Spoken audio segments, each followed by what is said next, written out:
You were never supposed to have a lawn in front of your house. Did you know that? Well, here's why they made you. Think about it. Before lawns, most front yards grew food, fruit trees, vegetables, herbs. But in the late 1800s, elites in Europe, wealthy elites in Europe, I'll say, made grass lawns a status symbol. It meant you had so much money, you didn't need your land to feed you. Now that's a flex, okay? So America copied this trend. Cities encouraged it. Developers, they built it into our neighborhood designs. And eventually, HOAs, local lawns started banning front yards altogether. So now lawns look clean, but they replaced something essential, right? Our daily connection to food. They made us more dependent on grocery stores, supply chains, and the very systems that profit from our hunger.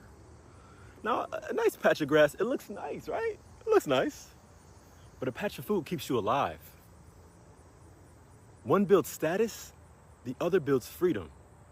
And if lawns had never been pushed on us, our neighborhoods would be filled with edible gardens, fruit, nuts, seeds, native wildflowers, small community orchards. Every block would feed its people. What hunger? Every yard would be a little ecosystem, nourishing, abundant, and free. But instead we have this. So if you're ready to live, to build a new conscious world, follow 4 steps to reclaim the food and the freedom you lost. Now, basil is a really great herb for cleansing and protection, and also to draw in money and good luck. Welcome back, motherfucker. You ever think about where this sweet, juicy thing came from? Let me break it down for your ass. Watermelon's roots run deep, baby. First grew wild in Africa, folks loved it because it carried water in the desert. Traders spread it to the Middle East, Europe, and then straight to the Americas. You got yellow flesh, orange flesh, picnic, icebox, even mini watermelons. Every type got its own flavor and sweetness. Seedless ain't magic, dumbass. It's science. They cross a watermelon with 2 sets of chromosomes and 1 with 4. That baby comes out with 3 sets. Can't make mature seeds. This ain't just candy water. It's packed with lycopene for your heart, citrulline for your blood flow, and keeps you hydrated as hell in the summer heat. Don't spit them all out, motherfucker. Roast them up. They're full of protein, magnesium, and healthy fats. Ain't no waste on this fruit. From Africa to your fat ass face, watermelon been feeding folks for centuries. Grow it, eat it, use every damn part, jackass. Hell no. This big chicken on steroids trying to kill me. Next time, motherfucker, we talking about emus and livestock guardian animals. If I live. Hoodoo's origins are deeply rooted in West African spiritual traditions, brought to the Americas by enslaved peoples. Now sit down and listen, baby. Let me talk to you. Jealousy is a spirit that shows up when folks see something in you they don't see in themselves. You ain't done nothing wrong. You just kept showing up, kept trying, kept praying, and they didn't. And that'll rub the wrong spirit the wrong way every time. But don't you shrink. You were born to shine. Jealousy ain't just about what you got. It's about who you are. Sometimes it's not your car, your house, or your man they jealous of. It's your peace, your joy, your resilience. It's the fact that you still smile even after what you've been through. But let it. Divine all blessed greetings and salutations, honor and respect, honor and respect, honor and respect. It is another edition of Revolutionary Hoodoo, New Orleans Voodoo Secrets and Recipes, Voodoo Hoodoo 101, powered, produced, promoted, sponsored, and supported by NOIVD, New Orleans International Voodoo Day. And 2026 brings our 3rd annual New Orleans International Voodoo Day, promises an inspiring and immersive experience with a diverse lineup of engaging events. Highlights include an educational symposium featuring distinguished speakers from around the world, including a delegation of scholars and spiritual leaders from Benin and Haiti, as well as art exhibitions showcasing voodoo-inspired works by talented local and international artists. The event will also feature a children's program and an Afroecology exhibit exploring the sacred nature of plants in voodoo, their role in spiritual practices, and their connection to our ancestors. The weekend will culminate in a ceremonial procession to 9 significant sites throughout the city, locations where the enslaved were brought ashore, held, auctioned, and where they later found community and created culture. This journey will begin at the transatlantic slave route to New Orleans marker on the moonwalk at the river behind Jackson Square and conclude with a traditional voodoo ceremony at Congo Square. Additionally, visitors can participate in interactive workshops, community discussions, and opportunities to connect with practitioners and cultural experts. We also continue to invite you to join us Monday through Friday, 9 p.m. Central Standard Time at a social media location near you or by way of our StreamYard link, which is now scrolling at the bottom of your screen. I'm also grateful for those who are present now live with us in the chat. We're certainly grateful for your continued support and participation. Greetings, Nina Lloyd and Daniel Neal. We certainly appreciate you both. I will be unmuting Green Soap Elder Reggie and Sister Toni Val Martinez momentarily. I want to talk about invisible churches, how enslaved Africans in the U.S. resisted their owners' obedience doctrine.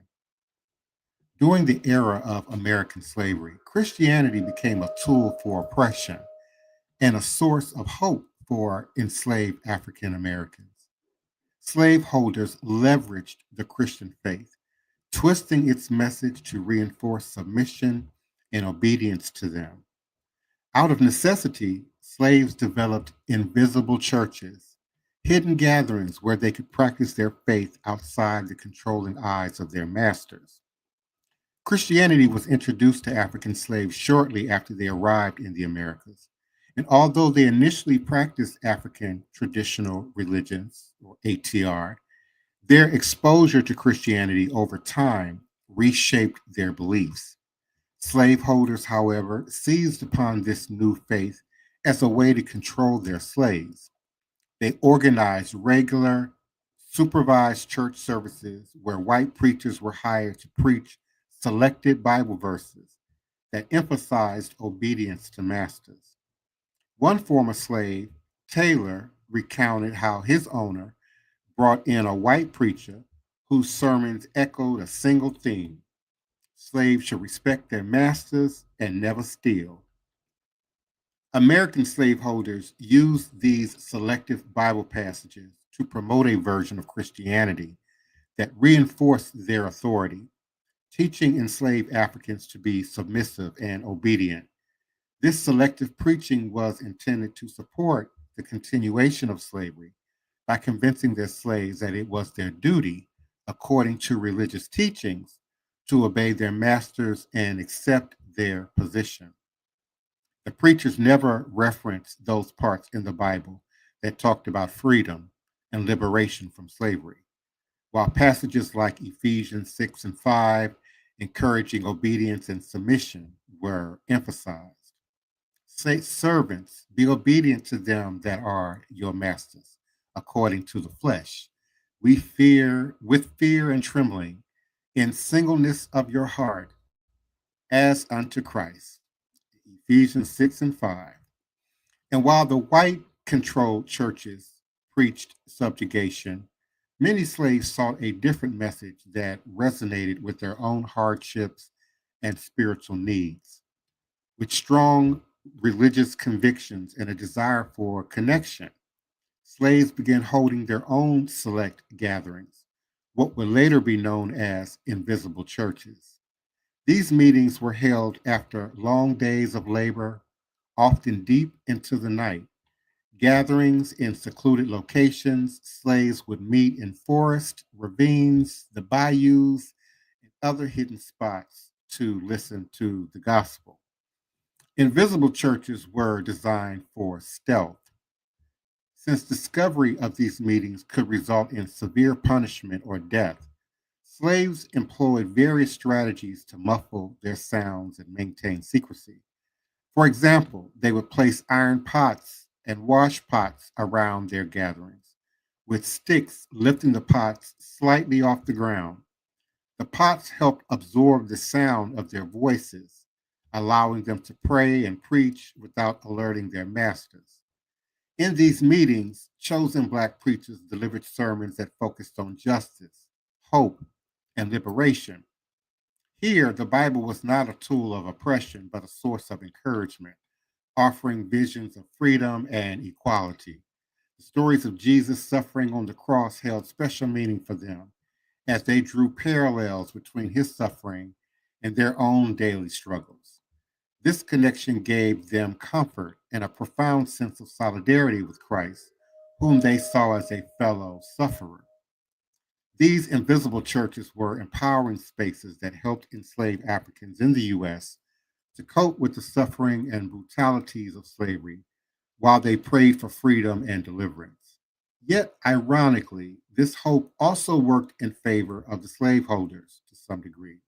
The spiritual support and hope that invisible churches provided, in a way, prevented the slaves from succumbing to complete despair or turning to open revolt, as slaves who held on to faith were less likely to rebel.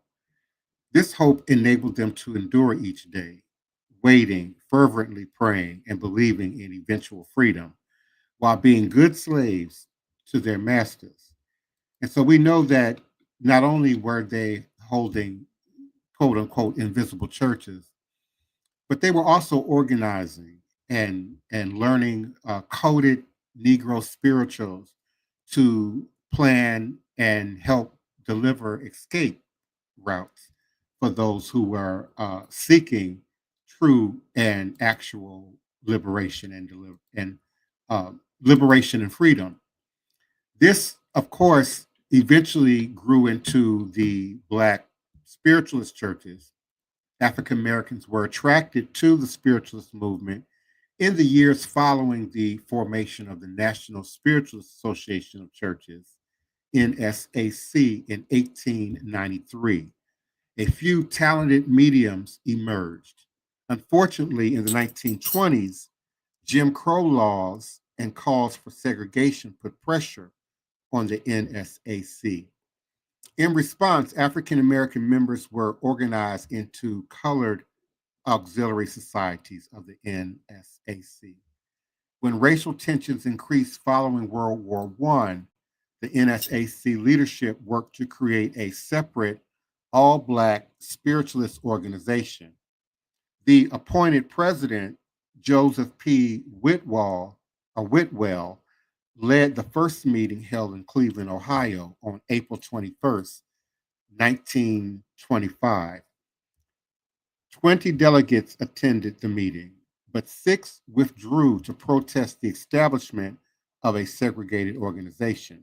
The remaining delegates formed the National Colored Spiritualist Association of Churches, NCSAC. At a second national meeting in 1926, they adopted a new constitution following the NSAC's Declaration of Principles. Religion is alive and well, Joseph P. Whitwell said.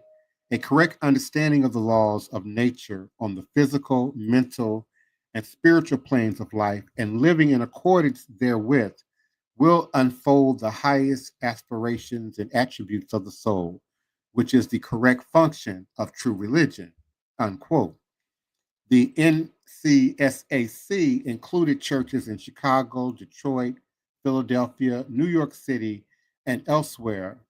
By 1938, there were 51 Black spiritualist churches in Chicago alone. And we know that after the arrival and institution of Leafy Anderson's spiritualist churches, we had over 100 Black spiritualist churches here in the city of New Orleans.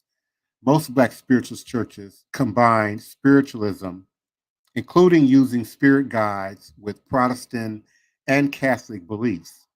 Church names identified the Christian orientation of the congregation. For example, the Divine Israel Spiritual Church identified with Black Baptist churches, and the Infant of Jesus of Prague Spiritual Church featured Catholic saints on their altars. The NCSAC eventually divided into two camps. One group included the historical African American spiritualist churches, such as the African Cultural Nationalist Universal Hagar's Spiritual Church, Pentecostal Spiritual Assemblies of Christ, and Metropolitan Spiritual Churches of Christ. The second group included the Spiritual Churches of New Orleans. They were a diverse collection of denominations descended from the followers of medium Leafy Anderson. Their beliefs were based on Black feminism and the Gospel of John, where Jesus encounters the Samaritan woman. The civil rights movement of the 1960s eliminated the need to segregate churches, or so they believed, and the NCSAC continued into the 1970s, but its status is said to be unknown today. And as I unmute Elder Reggie and Queen Mother, Sister Toni Val, I believe Elder Reggie stated that we indeed had some active spiritualist churches here in New Orleans, quite possibly right up until Hurricane Katrina. But then many of those leaders and elders did not return or were unable to return. Greetings and salutations, Britt Brat Dash. Thank you for coming on in. And welcome, beloved Queen Mother, Sister Toni Val Martinez. Hi, how are you? Is everyone out there listening? When you said that about the segregated churches, I just was thinking all the church years I went to church, I never was in a church with white people until after Katrina. When I went to the Catholic Church on Caffin Avenue in La Manche, St. David, and I was shocked when I went into church at the behest of my oldest friend made me go. I mean, literally made me go. And when I saw they had white people in there and that they still had the white statues of Jesus in the church, I was like kind of dumbfounded. Like in this day and age, this was like in 2015. And it just, once again, kind of like dulled me from ever wanting to go into a regular church. I just didn't, I don't enjoy being in a church with anybody other than black people. I know that sounds racist. No, it sounds prejudiced because I can't be a racist, but that's my feeling. I feel more comfortable completely amongst my own because we know we worship differently. And that's just the way I feel about it. But I know coming up as a child in the 70s, thinking back because of speaking with Elder Reggie on the show, I'm starting to remember where those spiritualist churches was and that I knew about those spiritualist churches and they were prevalent in the neighborhood and they had a lot of people that went to them. I could just see them just as good in my head as I'm walking down the street and remembering, seeing the people all in white and everything going into them, to worship or coming out. And I kind of thought that was strange that every time I would see them coming or going to church, everybody, because in the Baptist church, it was only the ushers that were white. But it's very Mm-hmm. interesting. It still was, even in the Ninth Ward, which is was kind of cut off from the rest of the city of New Orleans. So I could imagine what the uptown areas look like as such a small area contained that many churches in the Ninth Ward. That spiritualism was still big until, like you say, a lot of the people did not come back after Mm-hmm. Katrina. But I have a question for Elder Reggie. Do he know if those people started spiritualist churches in the places that they ended up being after Katrina? Blessing, Sister Toni. Blessing, Divine Prince. Great topic, and the collective audience in the chat. From what I know, like I said, I was a active member the day Katrina hit of Mother Caldwell Church. Her church was on Captain Avenue. It sat right behind, as you say, St. David's Catholic Church was on Yeah. one side of Captain Avenue. Her her church was a white shotgun house, but she had the Catholic statues on the property. And you would go in there, and sometimes it may be a couple of families in there. There was never 100 strong population within these churches. There was mainly small family gatherings and a few other people that would come within them. But they were so powerful in the sense that they enlivened the people. But what they were, there was eclectic. And by being eclectic, you kind of touched a little bit on Catholicism, Baptist movement, the Pentecostal movement, plus spirituality.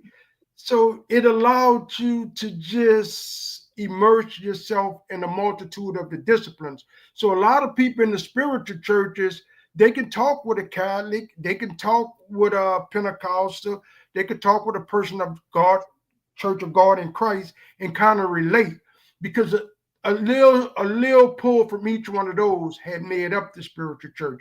Now I found one about 2 weeks ago in the Baton Rouge area. That's the only one I know that's still moving with the Black Hawk energy. Now we have the Israel Church on Frenchman Avenue, but they just to move all the way into a Church of God in Christ, and they started out as a spiritual church. Other than that, I look online. I try to contacts that I had. We just don't have the most New Orleans spiritual churches in existence right now. Well, we still have the Shrine of the White Cloud. Oh, yes, ma'am. I'm sorry. Yes. We still have the Shrine of the White Cloud. And Yes. House of the Divine Prince, who do In the House of Divine And House of Divine Prince. And we do. And we continue to build and just try to hold that. Divine Prince was reading, and these churches was based on feminism energy, if you put it that way. But we needed that energy at that time, because the onslaught on men, and Black men in particular, just was over the top. And there was so many men missing. You was getting ready to fight World War I. You had poverty, the collapse of the Wall Street, and men just was out trying to earn a living, being killed, and these women stepped up. And I believe in that period of time and what they done in the New Orleans area saved New Orleans and the Black community in particular. I really do believe that. Mm-hmm. Yeah, because now that I think of it, that was the area of the so-called Great Depression. There you go. Yeah. And it really, and you had the Great Depression, and you had Jim Crow, where you had all these factors that were seemingly against mainly the Black male, caught the hardest grip of that to me. Mm-hmm. But this was, this was a time, well, to give it some context, my mother's mother, my grandmother, was born in 1922. And I believe that's a year after the Tulsa, Oklahoma riot. Mm-hmm. And she was born and raised in a house that my grandfather, her father, built, and then went on to have my mother, and so on and so forth. And at that time, Kirkwood Missouri. Some of you might be familiar with Kirkwood. Meacham Park was a black enclave. Those who had the 63122 zip code lived in Kirkwood proper, where the more working class and to some degree affluent black families, and then the working class to the lower economic scale often occupied Meacham Park. Meacham Park is now completely demolished and has a industrial park on top of it. And my grandmother's property there in Kirkwood now has a movie studio on top of it. And again, this was in the same season as the Tulsa, Oklahoma massacre. And that went on in several other locations around the country where blacks, certainly led by the men, but no less important, the business aptitude, skills, and knowledge of the women, we were doing successful. I mean, we had our own stores, our own banks, you know, our own churches, you know, during that time, that season. And that's why I see it's beautiful. The most unfavorable thing to most black people is that we messed up with the civil rights movement, because we had all our own. Really, we did. We had problems, and you notice that the Tulsa riots, Black Wall Street, when things like that occurred in one part of the country, it turned up being like a shock frenzy. You had the copycats, the people getting emboldened to go and do similar things to the blacks in their communities. You know, when they hear about it, they want to do it too. Like, they don't want to be left behind. And it's kind of like what's going on right now with the white supremacists being emboldened because of the president and everything that's going on, the climate of the country. A lot of it isn't being reported in mainstream media. I tend to like to watch the TikToks of the people videoing live of events so you can see what is really going on.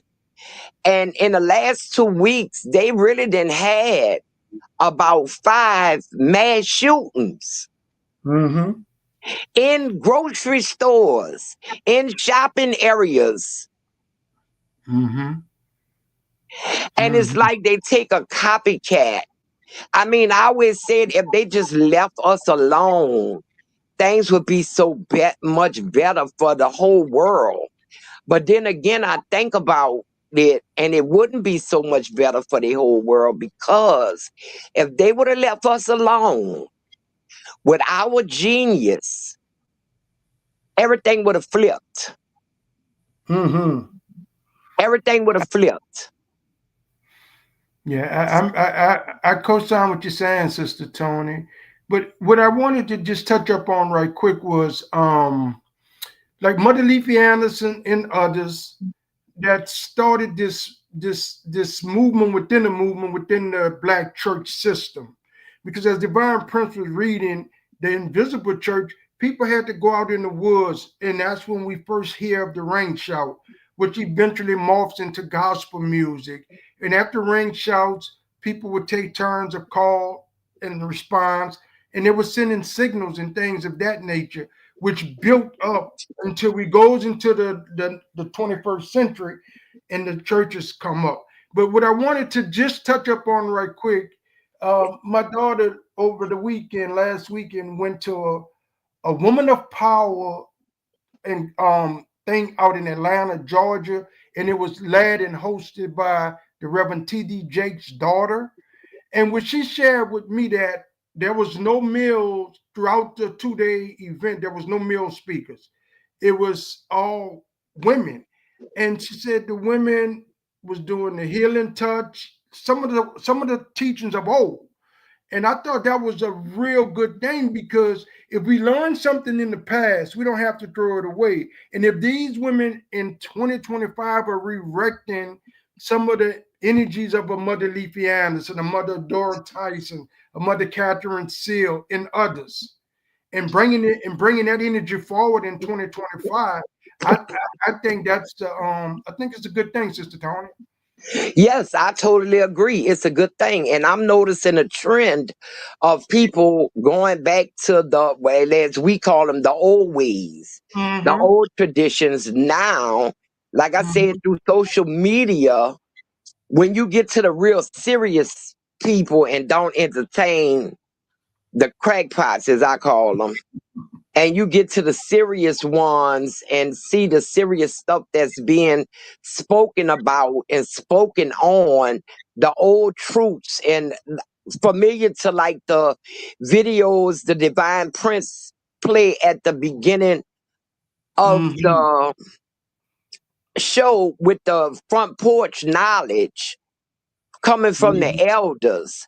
I'm Mm-hmm. starting to see more and more posts like that on social media, on Mm-hmm. TikTok, and I always look at the views and I always read the comments.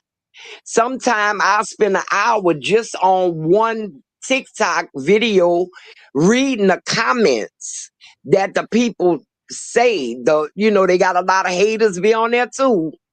Mm-hmm. And I'll comment to make a fuss so that the posts will get more more viewers and more commenters.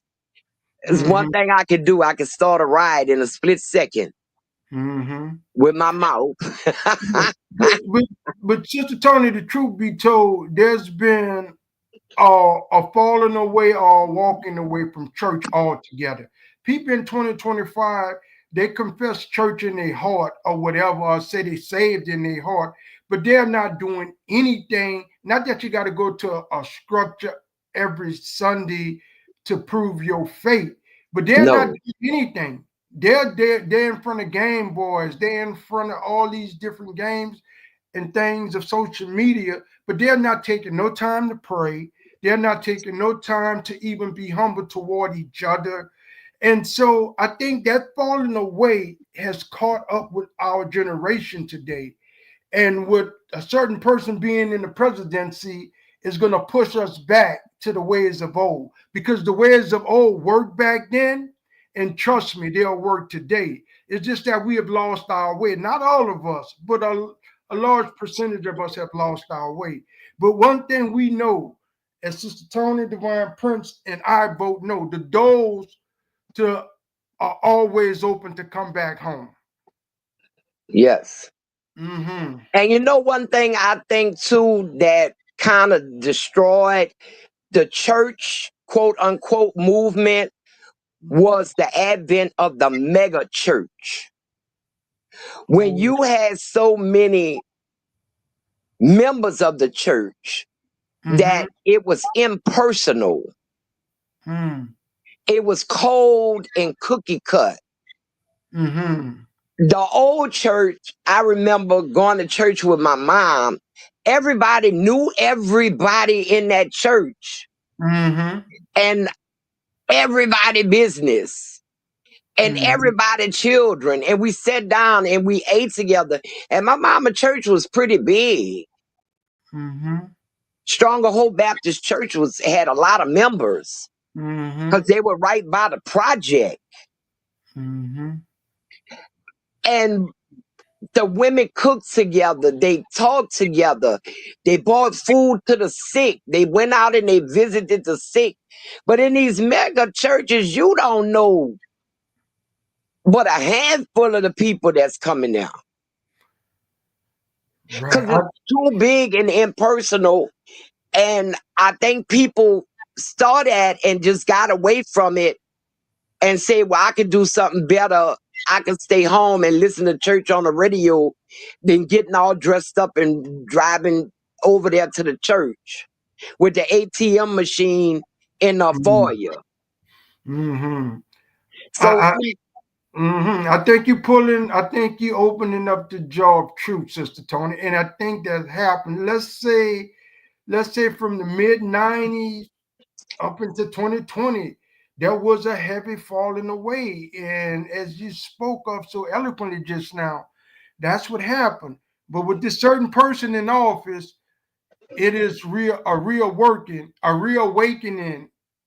is coming back to people mindset that they have to go back to the way of old. I It's had about someone, I had someone ask me today, could I make a voodoo doll of a fat white man with a red tie? On the real, I had to ask them, "Are you serious?" And then I put in and sent them an ad from Amazon. If you want a voodoo doll, here you go. You get one on Amazon.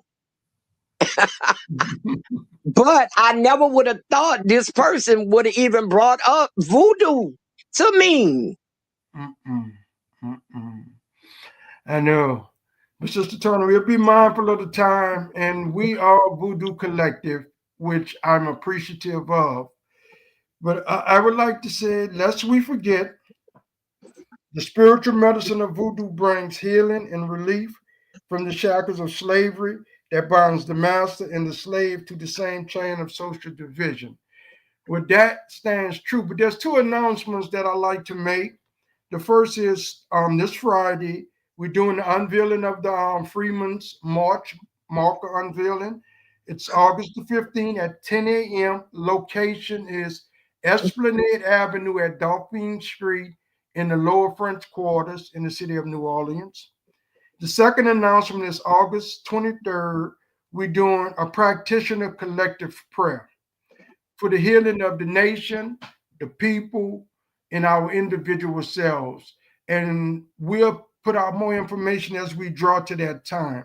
With that, I would like anyone in the listening audience that can make it out to these events to come out, support us, meet us, fellowship with us, and we build from there. With that, I say ashe, ashe, asheo. Good night, everyone. Good night, everyone. Thanks for joining us. Yes. Good night, everyone. Odabo and AYIBOBO. Hoodoo's origins are deeply rooted in West African spiritual traditions, brought to the Americas by enslaved peoples. Now sit down and listen, baby. Let me talk. This here, Delta Jar, Red Dirt, Psalm 35, Rusty Nails and Grave Whispers. You don't shake it for fun, you shake it for justice. By dirt and nail I call your name. What you sent returns in flame. Spirit, hush your lying tongue. The work is done. The jar is strong. Shadow work. Let's talk about it. Before you start practicing the craft, you have to be trustworthy. That means digging deep within yourself. Most people get into spiritual work because they think it'll fix money problems. That's small-minded thinking. You have to heal yourself in order to receive abundance. This is not a game.